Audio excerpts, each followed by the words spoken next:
1, 2, 1, 2. Okay, you're very welcome along to podcast number 3, the Run with Red podcast here at Cork's Red FM with the Irish Examiner Cork City Marathon 2016.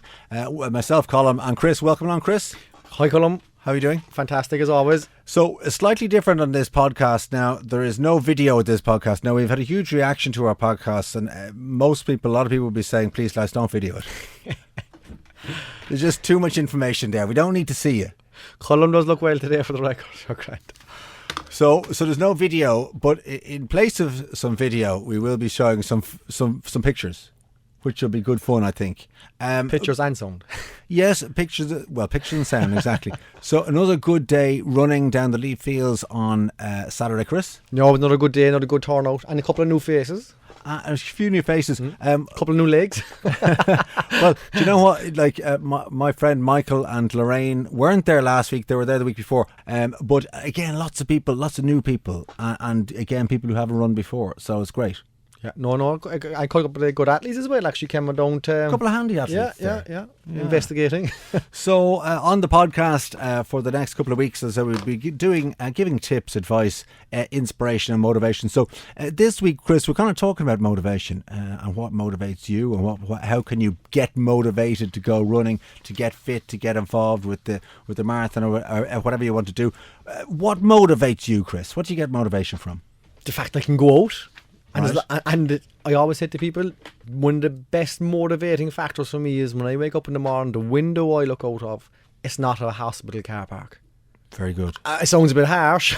Yeah. It sounds a bit like over the top, but you know, it's a bit dramatic. It's a bit dramatic, but you know, I'm a dramatic kind of guy. But no, it's appreciation, you know. And I know people can't do it, and someday, maybe I hope to be never in that position. So while I can, I should. You know, I should do it, and why not? You know, and I feel good for doing it. Like, and look, another motivating factor is I want to be a good role model for my kids. You want to be an example to your kids. Exactly. I'm in a new stage in my life now, you know, and running has played a very positive factor of that. Like, so I mean, do you know what? You can run for lots of different reasons, or you can be fit for lots of different reasons. To be an example or to set an example for your kids is probably the best one. Yeah, and it's not being corny, but it's the truth. Like, you know, the kids are looking at Ronaldo and Messi, and that's who I'm competing against. You know, I mean, Dad, Messi, Ronaldo. You know what I mean? So, you know, like, you want to be their Messi or their Ronaldo. Exactly. Do you know? I want to be them. And look, it's not no. They look at it. It's later on. You're planting seeds in their head. You know, they will remember this. Yeah, they will remember it. Yeah, maybe not today, but they will remember it in the future. Yeah, so you gotta say to them, look, if you show them hard work, show them discipline, show them passion, and they should have that themselves. Yeah.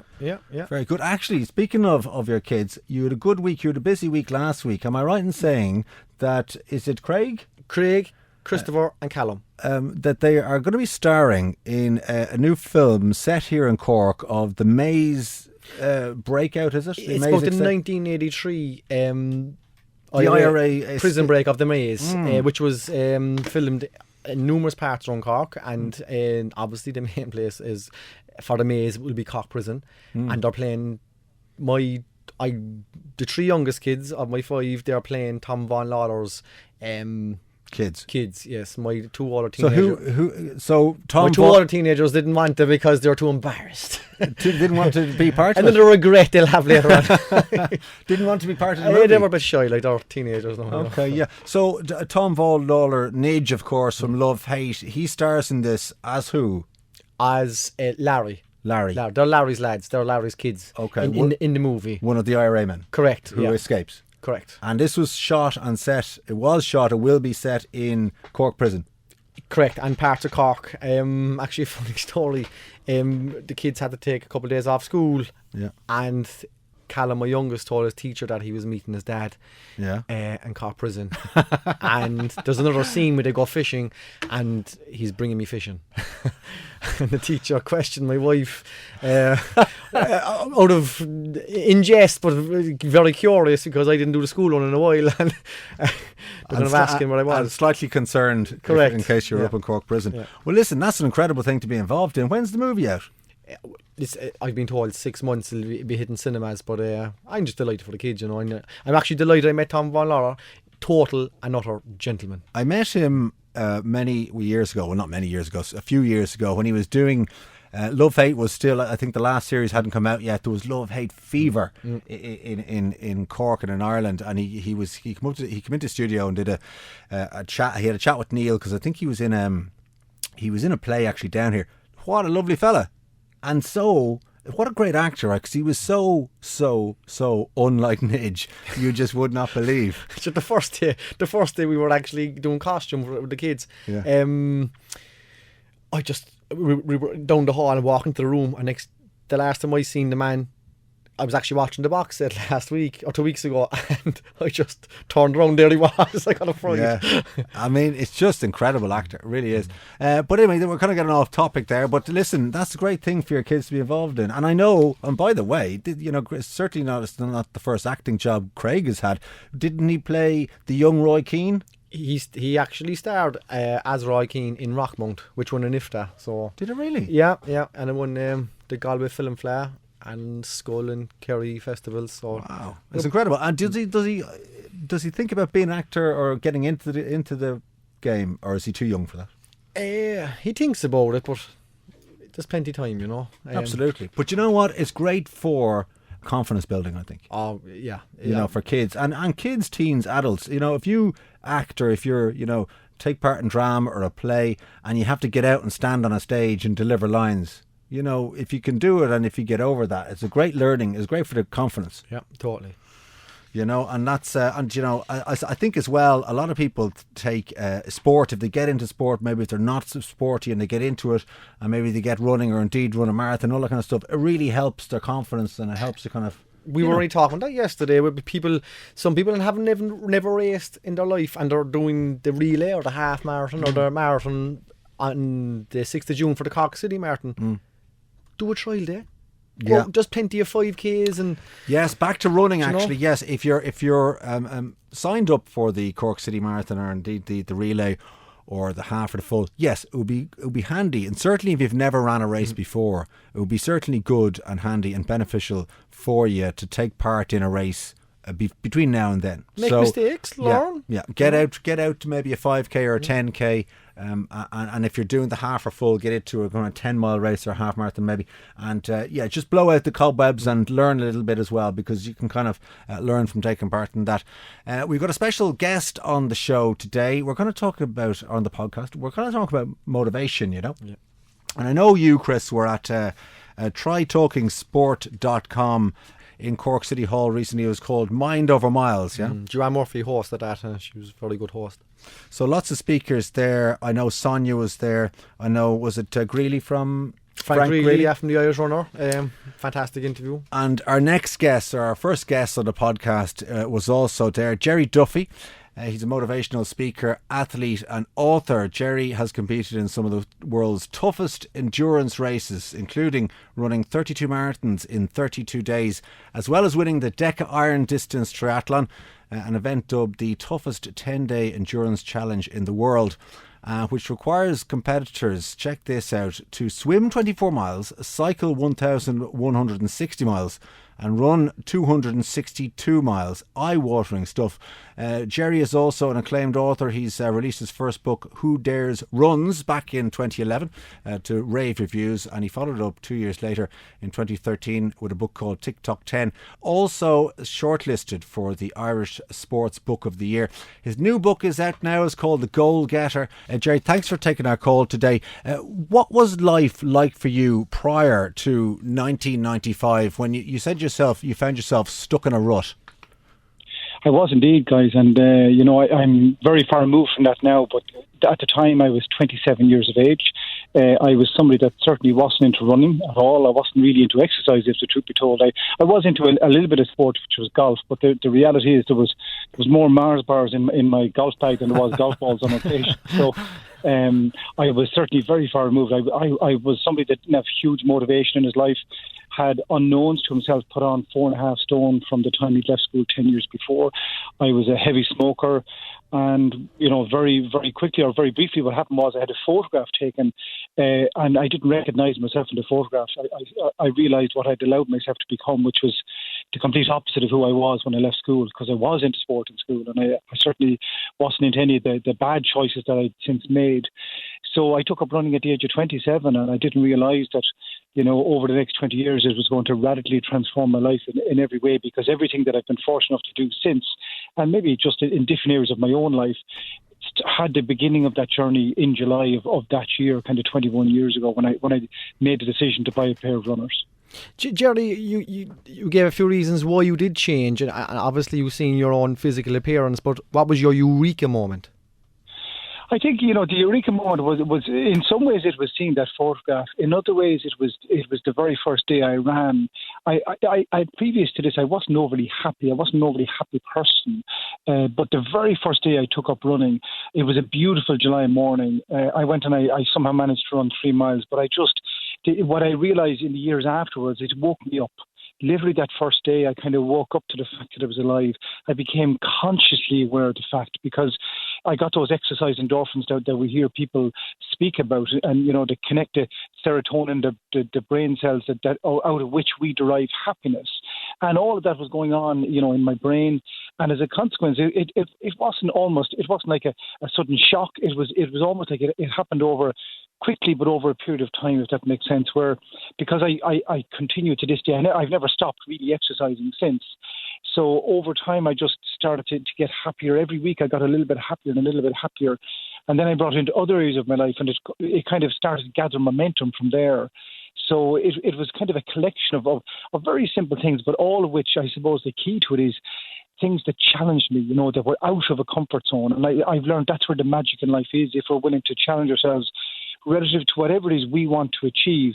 The universe is very happy for us to have these things, but it will never give them to us. So that was kind of the journey that I began in my mid-20s, and I've thankfully managed to sustain that motivation to keep making things happen in my own life.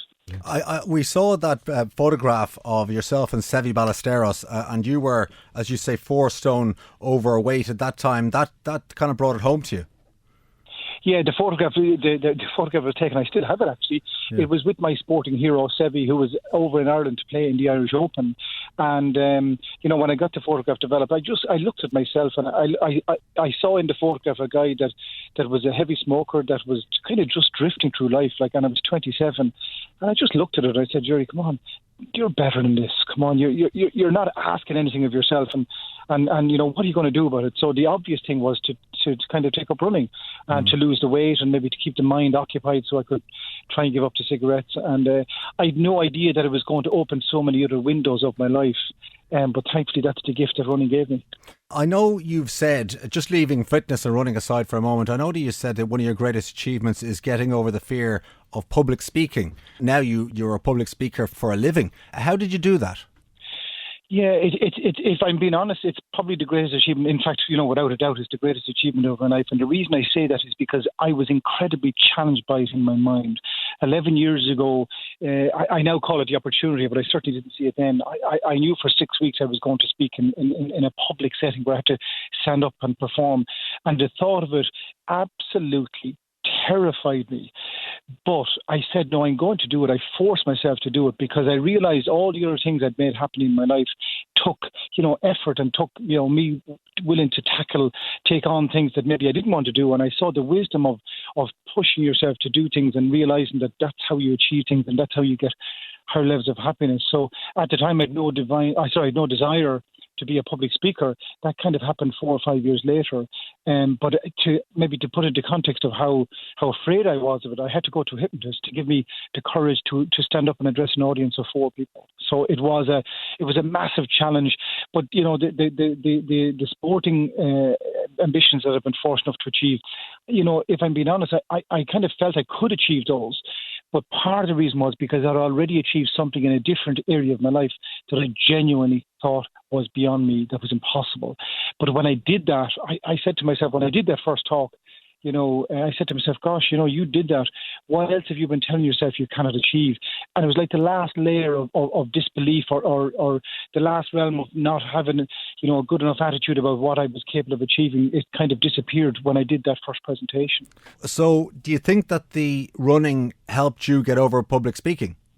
Oh, without a shadow of a doubt, because, everything, if I kind of rewind everything, everything can be traced back to the day I made a decision to change. And, they say time changes things, but it doesn't. We either change things or we don't. And the good thing is we're always only one decision away from making a change. And that's one of the things that I talk about with people is, we might want to achieve things and we might doubt ourselves, but sometimes just having the courage to take the first step.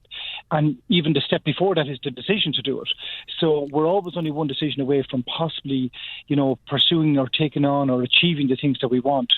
But everything in my life, relative to the things that, where I've turned things around, I guess, started when I took up running, because I got more, I woke up, number one, I got more self-esteem, got self-worth, got self-confidence. And that's why I love to encourage people. Maybe, you don't have to be into sport to be into exercise, but I think the body, number one, needs to be exercised. But number two is there's a huge value of exercise to maybe help you in other areas of your life that are completely removed from exercise, if that makes sense. No, totally. Gerry, your job is motivating people, and to be honest, you do a great job, and I'd watch you, and I went to your seminars, they're very good. And as I always tell Colm, motivation's like a shower, you need it daily. But what do you use? I mean, you give people great advice and great tips, but Gerry Duffy, what do you use as motivation for yourself? A couple of things is I surround myself with a lot of people. One of the things I surround myself, there's in my workshops that I do, I talk about 6 different types of people that you can surround yourself to achieve your goals. And one of them is people who inspire you. So I might have a photograph in my house or in my office of somebody that inspires me. So if I'm having a moment or a challenge in business or whatever it is, I might just look at the photograph and get inspiration from the person that's in the photograph for whatever reason that I hold them up as a role model. So that's one of the simple ways I do it. And people might laugh at that. That's absolutely they're right. I'm certain that I've achieved goals because I followed that strategy. Another one is I found huge value in is when I'm writing down my goals, which again is a key thing I would encourage people to do, is to physically write down your goals, not just on a laptop, but physically write them down. But when you are writing down your goals, write down the most important thing I think you can put beside your goal is the reason why you want to achieve it, because the why is the intrinsic motivator. And if when you hit a wall or on your goal, you for whatever reason you're not motivated to continue, if you remind yourself of why it is that you wanted this goal in the first place, it's not a guarantee you'll achieve the goal. But if your why is strong enough, you will go through a wall before you give up or before you stop. What's your advice for somebody who's not fit, who wants to get fit, or maybe somebody who feels that they're not happy with their life, that they're underachieving? I think it's to maybe step out of it and look back in, and maybe to if a lot of us doubt ourselves. So one thing I encourage people to do is to give yourself some credit for what you might have already achieved in your life. So if you could have a think about that. Maybe it was a college thing, maybe it was just a friendship or a contribution thing. Maybe it was a work thing. Maybe it was a health related thing that you might have overcome. And to realize that to achieve your goals, it's mostly psychology. That's what I've learned, and particularly with the public speaking, because that was all in my head, a story that was going on in my head. So simply maybe to have a good attitude about yourself, and I firmly believe it doesn't matter what the goal is. I use the same strategies to achieve different goals in different areas of my life. But one of the first things I do is quietly in my own mind, if I'm doubting my ability or I'm wondering, well, where am I going to get the mental strength to achieve this, I just quietly in my mind recall things that I might have done last week or 20 years ago, which is firm evidence that I have what it takes if I'm willing to pay myself that compliment. So very often we beat ourselves up, but in actual fact, and that's a thought process, and that's a muscle that's going on, that we're choosing to strengthen. So I've just learned the value of strengthening other muscles, and that starts with thoughts. So have a good thought and continue to work that muscle to have a good attitude about yourself. And because, the mind at the end of the day drives the body. So that's where, personally, I believe that success is now 80% in the mind. Brilliant. Gerry, just finally, what's next for you, both, in kind of business or career and also athletically? one thing I'm always careful of is as well is, that I've been fortunate to do maybe one or two really big things relative to extreme things that people might look and say that is quite extreme. I also don't feel the need to be kind of doing it kind of year after year after year, because we do need to keep things in balance. A couple of years ago, I did another extreme event with one of the speakers that was there last week was a man called Ray O'Connor, and Ray puts on an event in Connemara every year where it's a 100-mile road race, and I was fortunate enough to finish that a couple of years ago. And so last year I kind of took a break, and this year I'm very motivated in my business. I do a lot of public speaking around goal setting and motivation in the corporate sector. It's important for people, I think, just, when people are listening to this who are kind of maybe getting into running or getting into fitness, that it's not all about how long or how far. It's just about making that first step. Oh, absolutely, yeah. And I think just by being out there, and I know, there's a lot of people thinking about doing Cork or contemplating doing Cork. I don't think anybody has ever gone for a run and not felt better afterwards. I don't think anybody has ever said, I really regret going out for that run. I just don't think that person is there, So I think if people are thinking of doing Cork or maybe doing as part of a relay, I really think you'll look back after and say, I'm so glad I made the effort, And if you hit a wall or two along the way, realise that nothing worthwhile comes easy, So, and I think, I've no doubt that everybody does it. And if you don't have to take my word for it, speak to any of the people that have done it before. I think they'll tell you what a wonderful event it is. Good man. Listen, Gerry, thanks again for making time for us today. The website, GerryDuffyAcademy.com. That's it indeed, yeah. So if people are interested to learn more or about the kind of things that we do, I'd be delighted to kind of connect with them through that. Good man. And I know that the new book is out as well. It's called The Goal Getter, isn't that right? The Goal Getter. It's 35, the subtitle is 35 different ways to reach your goals, and it's literally 35 very simple strategies, all backed up with evidence that it works. So, and people might think that it's a very complex book. It's actually a very simple book, but I just share about having the power of a vision, about writing our goals down, about having your deadlines, having great whys, and that's 4 of them. So there's 31 more to go with that. Good man. Thanks again, Gerry. All the best. Thanks, Gerry. Thanks very much, guys. Thank you. Gerry Duffy there, the motivational speaker, author and athlete as well. Nice of him to take our call. Some interesting stuff in there, Chris, actually, I have to say. I remember the first time I did the Neil Prendeville show, and I presented it for Neil when he was on holidays. Now, it's going back maybe to 2009. And I remember it was the first time I ever did kind of prime time radio, and it's the first time I kind of had to host a talk show on my own, and it was a big deal. Now when I cover Neil, if he's away, I wouldn't say it's second nature, but you're comfortable at it. I'm comfortable at it now because I've done it for a while. But I remember back then I was frankly bricking it. But I remember thinking, I've run a marathon and I've run 26.2 miles. How many of the people who are listening to me today have done that? And it kind of gave me the confidence to go and deliver and host a talk show, a primetime talk show, that kind of way. Yeah. So when Gerry mentioned there that it helps him get over his fear of public speaking, being fit and having run marathons and all that, I could identify with that. You got confidence, yeah. Yeah, it gives you confidence. Your confidence builds. So that's about it for this week. I know we're going to do... You're a great fan, Chris, I have to say, of memes. I'm a great fan of motivation memes. Motivation. Memes. Yeah, memes. How do you pronounce that? Is it memes or memes? I like to call it motivational quotes. Yeah, but I have a few locked in my brain. You regularly would put up on Twitter and Facebook some of these motivational, inspirational mottos. Co-written by myself. So we want to do meme of the week with Chris, where we have a little motivational meme stroke motivational motto or quote. What's this week's? Your life is a result of your choices, Colm. Okay. If you don't like your life, it's time to make some better choices. Dun, dun, dun. Get going, Colm. Go. Colm's gone now. It's the power of positive thinking. What? Simple as. So can we have a meme every week? We will. We will. Good man yourself. Listen, thanks for making time yourself, Chris. You're very good. And don't forget, the closing date for the Irish Examiner Cork City Marathon is May 13th. All right, so put that date in your diary and we'll talk to you next week. Good luck.